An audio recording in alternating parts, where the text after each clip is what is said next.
नमस्कार, news state Uttar Pradesh Uttarakhand देख रहे हैं आप। पहाड़ समाचार में मैं हूं आपके साथ पूजा खंडूरी। खबरों की शुरुआत करते हैं बड़ी खबर के साथ। उज्जैन स्थित महाकाल मंदिर के कॉरिडोर का पीएम मोदी ने लोकार्पण किया है। महाकाल लोक के लोकार्पण कार्यक्रम में सीएम धामी भी वर्चुअली जुड़े हुए थे। देहरादून से सीएम धामी ने पूरे लोकार्पण कार्यक्रम में जो पूजा पाठ हुआ है उसको देखा है। सीएम धामी के साथ कई अन्य मंत्री, कई अन्य पार्टी पदाधिकारी उस दौरान मौजूद थे।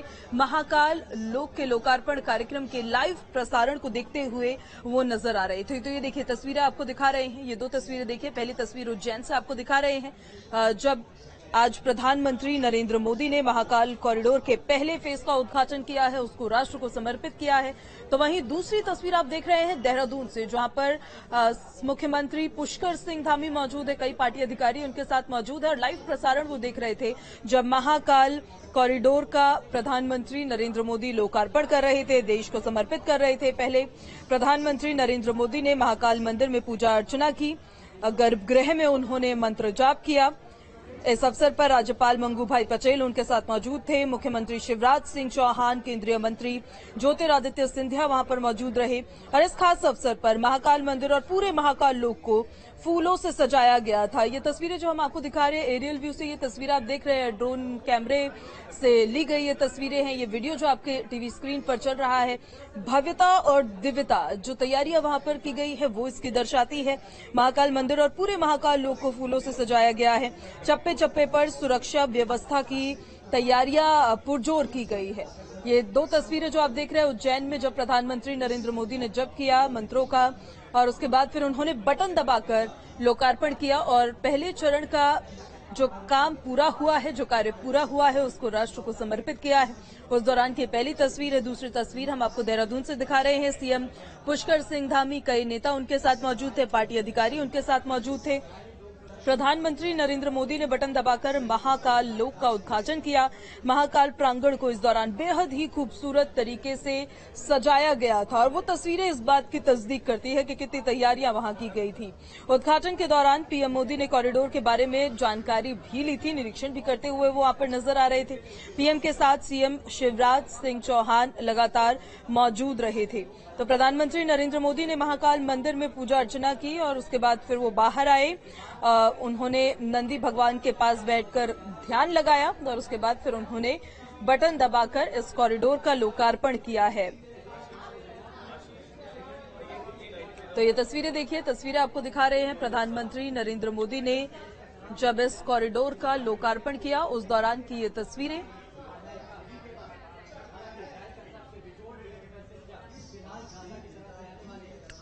और देहरादून से अगली खबर है। सीएम धामी ने टपकेश्वर महादेव के दर्शन किए हैं। सीएम ने टपकेश्वर महादेव की पूजा अर्चना की।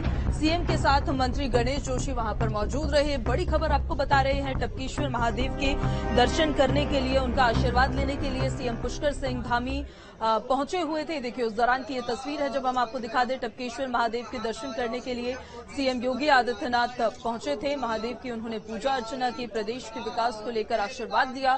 सीएम के साथ मंत्री गणेश जोशी भी वहां पर मौजूद रहे। देखिए तस्वीरें आपको दिखा रहे हैं जब पूजा अर्चना करते हुए सीएम धामी इन तस्वीरों में कैद हुए हैं। उनके साथ मंत्री गणेश जोशी भी मौजूद रहे। टपकेश्वर महादेव के दर्शन करने के लिए वो पहुंचे थे। ये तस्वीरें उस दौरान की हम आपको दिखा रहे हैं जब मंत्री गणेश जोशी के साथ टपकेश्वर महादेव के दर्शन करने के लिए, उनका आशीर्वाद लेने के लिए सीएम पुष्कर सिंह धामी उनके दरबार पर पहुंचे थे और वहां पर उन्होंने महादेव की पूजा की और भगवान से आशीर्वाद लिया।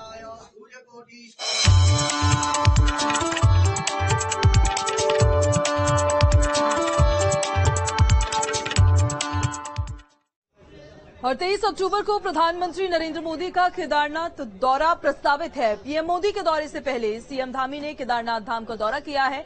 निर्माण कार्यों का उन्होंने जायजा लिया है।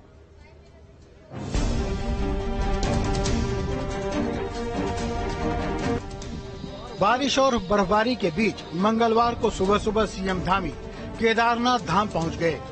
बाबा केदारनाथ के दर पर सीएम धामी ने मत्था टेका, प्रदेश की खुशहाली का आशीर्वाद मांगा और साधु संतों से मुलाकात की। भगवान केदारनाथ जी से पूरे प्रदेश में तमाम प्रकार की आपदाएं, विपदाएं, विघ्न बाधाएं सब दूर हों। भगवान बाबा केदार हमारे राज्य पर अपनी कृपा करें सभी प्रकार का हमारा विकास हो, हमारा राज्य आगे बढ़े, सबका मंगल हो।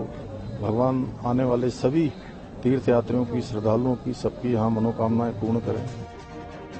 बाबा केदारनाथ के दर्शन के बाद परिसर में चल रहे निर्माण कार्यों का सीएम धामी ने निरीक्षण किया।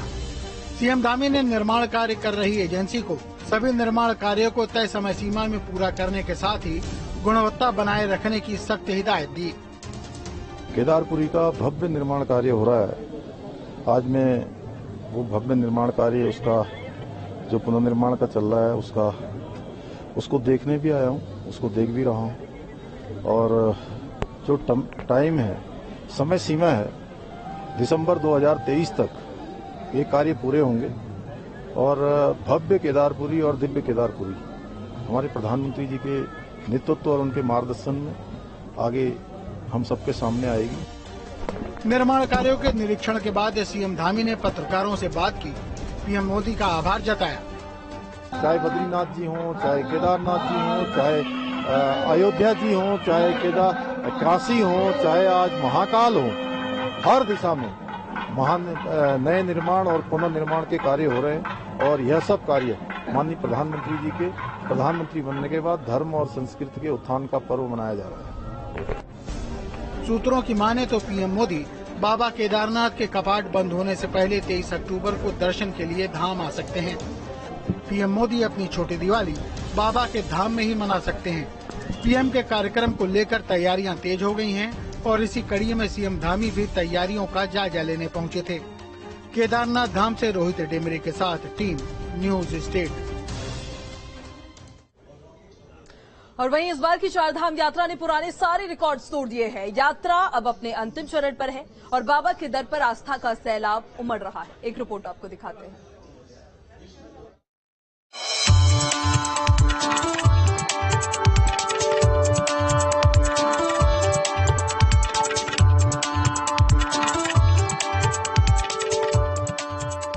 बाबा के दर पर आस्था का सैलाब। मौसम पर भारी पड़ रही आस्था। बारिश बर्फबारी का भक्तों पर नहीं असर। 14 लाख से ज्यादा श्रद्धालु आए केदारनाथ।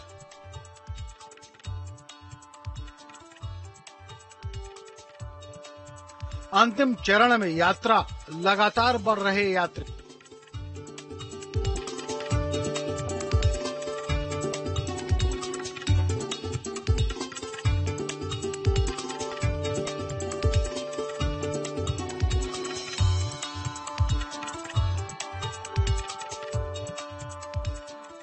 खराब मौसम के बावजूद भारी संख्या में श्रद्धालु चारधाम पहुंच रहे हैं।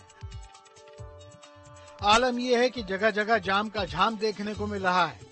बाबा के दर्शन के लिए जन सैलाब उमड़ रहा है। ऐसे में जाम लगना लाजमी है, लेकिन ये जाम तब कष्टदायी महसूस होता है जब इसके बीच कोई एम्बुलेंस फंस जाए।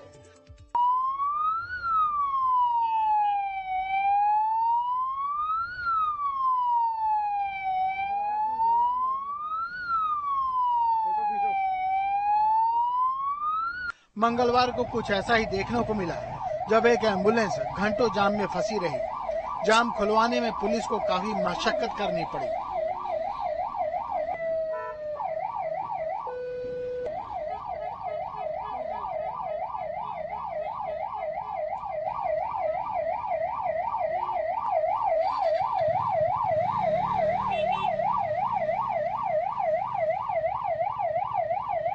केदार धाम की यात्रा के इतिहास में इस बार नया रिकॉर्ड कायम हुआ है।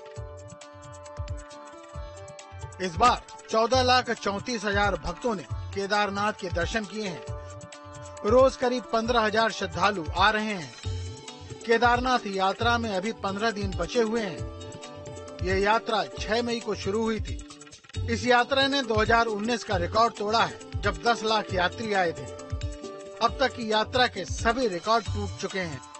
27 अक्टूबर को केदारनाथ धाम के कपाट बंद हो रहे हैं और 19 नवंबर को बद्रीनाथ धाम के कपाट बंद होंगे। वर्तमान में 14 लाख ऊपर पार कर चुकी है और जो मौसम खराब हो रहा है उसके बाद जो चेतावनी हम लोगों को शासन द्वारा निर्गत की जाती है उस चेतावनी को हम बार बार यात्रियों को दोहराते रहते हैं और सतर्कता बरताते हैं उनसे कि इस रूट पे हम लोगों ने अपने जो टीमें हैं वो एनडीआरएफ, एसडीआरएफ, वाईएमएफ और डीडीआरएफ की टीमें गठित कर रखी है और जगह जगह पर साइन बोर्ड के जरिए भी इन लोगों को सचेत करते हैं। केदारनाथ में अभी बहुत अपार संभावना है। लोगों की इतनी आस्था बढ़ गई है कि सारा देश जो है, चाहे वो वीआईपी है, चाहे वो गरीब से गरीब है, पैदल यात्री है, साधु संत है, वो केदार बाबा के दर्शन के लिए आना चाह रहे हैं। यात्रा के अंतिम चरण में बद्रीनाथ धाम और केदारनाथ धाम में आस्था का सैलाब उमड़ा है। ऐसे में प्रशासन की मुश्किलें बढ़ने वाली हैं। रुद्रप्रयाग से रोहित डिमरी के साथ टीम न्यूज स्टेट। उत्तराखंड में जारी चारधाम यात्रा में जहां पर्यटकों की संख्या 40 लाख को पार कर गई है और उम्मीद ये जताई जा रही है कि सभी कपाट बंद होते समय तक ये संख्या करीब 50 लाख तक पहुंच सकती है, तो वहीं गढ़वाल मंडल विकास निगम को होटल से हुई आमदनी का ब्यौरा साझा किया गया है। इस बार गढ़वाल मंडल विकास निगम को होटल से 60 करोड़ रुपए की आय हुई है, जिससे कमाई के पिछले सभी रिकॉर्ड्स तोड़ दिए। बाकी यात्रा में बाकी देखिए, निश्चित रूप से लगभग 15 लाख केदारनाथ जी, 15 लाख बद्रीनाथ जी और 10 लाख यमुनोत्री गंगोत्री मिला के 40 लाख से ऊपर तीर्थयात्री अब तक श्रद्धालु यहाँ उत्तराखंड में आए हैं। इसमें अगर हम जीएमवीएन की बात करें, 2,60,000 हमारे यहाँ रजिस्टर्ड जो हमारे यहाँ बुकिंग करा के आए, तो निश्चित रूप से बहुत ही उत्साहवर्धक रही, पूरे पर्यटन की दृष्टि से भी और जीएमवीएन की दृष्टि से भी। और देहरादून से बड़ी खबर है, महिला आरक्षण को लेकर एसएलपी दायर की गई है। सुप्रीम कोर्ट में ये एसएलपी दायर की गई। हाई कोर्ट के रोक के बाद सुप्रीम कोर्ट में एसएलपी राज्य सरकार की तरफ से दायर की गई है। इस बिल को लेकर हमारा मत स्पष्ट है, सीएम धामी ने ये साफ कह दिया है। महिलाओं के आरक्षण के पक्षधर है। सीएम ने कहा, इसके लिए हर संभव प्रयास करेंगे। महिला आरक्षण विधेयक पर हाईकोर्ट के रोक लगाने के बाद अब राज्य सरकार ने हाईकोर्ट के फैसले को चुनौती देते हुए सुप्रीम कोर्ट में एसएलपी दायर कर दी है, जिसको लेकर मुख्यमंत्री पुष्कर सिंह धामी ने कहा है कि इस बिल को लेकर सरकार की मंशा साफ है। महिलाओं से जुड़े हर आरक्षण को सुरक्षित रखते हुए सरकार हर संभव प्रयास करेगी। हमारी माताओं बहनों के हक की लड़ाई हम सुप्रीम कोर्ट पर लड़ेंगे, हमने पहले ही तय किया था और हमने इसीलिए हम एसएलपी करते हैं। और देहरादून से अगली जानकारी, बीजेपी प्रदेश अध्यक्ष महेंद्र भट्ट ने प्रेस वार्ता की है। हरिद्वार पंचायत चुनाव को लेकर उन्होंने प्रेस कॉन्फ्रेंस की। बीजेपी ने पंचायत चुनाव में क्लीन स्वीप किया है। जिला पंचायत अध्यक्ष और उपाध्यक्ष प्रत्याशी निर्विरोध चुने गए हैं। सभी ब्लॉक प्रमुख भी निर्विरोध चुने गए हैं। 2024 में इसका असर दिख सकता है, भट्ट की तरफ से कहा गया है। 2024 में जीत के हैट्रिक लगाएगी बीजेपी। बीजेपी के प्रदेश नेतृत्व की मेहनत रंग लाई और हरिद्वार पंचायत में ब्लॉक से लेकर जिला पंचायत तक पूरा बोर्ड बीजेपी का निर्विरोध ही चुनकर आया है। बीजेपी के प्रदेश अध्यक्ष महेंद्र भट्ट ने कहा है कि जिला पंचायत में अध्यक्ष और उपाध्यक्ष दोनों पदों पर बीजेपी प्रत्याशी निर्विरोध चुने गए हैं। साथ ही क्षेत्र पंचायत में भी ब्लॉक प्रमुख, जस्ट प्रमुख और कनिष्ठ प्रमुख के पदों पर पार्टी के प्रत्याशी निर्विरोध ही चुने गए हैं। बीजेपी अध्यक्ष, प्रदेश अध्यक्ष ने कहा है कि आजादी के बाद ये पहला अवसर होगा कि हरिद्वार पंचायत चुनाव में संपूर्ण बोर्ड बीजेपी का बना होगा। वैसे तो कल चर्चा में कर दी थी, लेकिन एक बोर्ड के बारे में केवल मैंने सोचा और कल मैंने कहा था तो हो सकता है कल तक वो बोर्ड भी हमारा बन जाए। मैं नारसन विकास खंड है, उसमें जिन प्रत्याशी ने नाम वापस लिया उनके प्रति हृदय से आभारी हूं। ये बताते हुए कांग्रेस के प्रदेश महासचिव थे। और चलिए खबरों में आगे बढ़ते हैं। हल्द्वानी राष्ट्रीय बालिका दिवस पर कार्यक्रम हुआ। मंत्री रेखा आर्या उस कार्यक्रम में शिरकत करती नजर आई। महिला सशक्तिकरण के लिए कार्यक्रम का आयोजन हुआ था। बेटी बचाओ और बेटी पढ़ाओ थीम पर कार्यक्रम बालिकाओं को मजबूत बनाना एक प्राथमिकता है। इस कार्यक्रम का इस वजह से आयोजन किया गया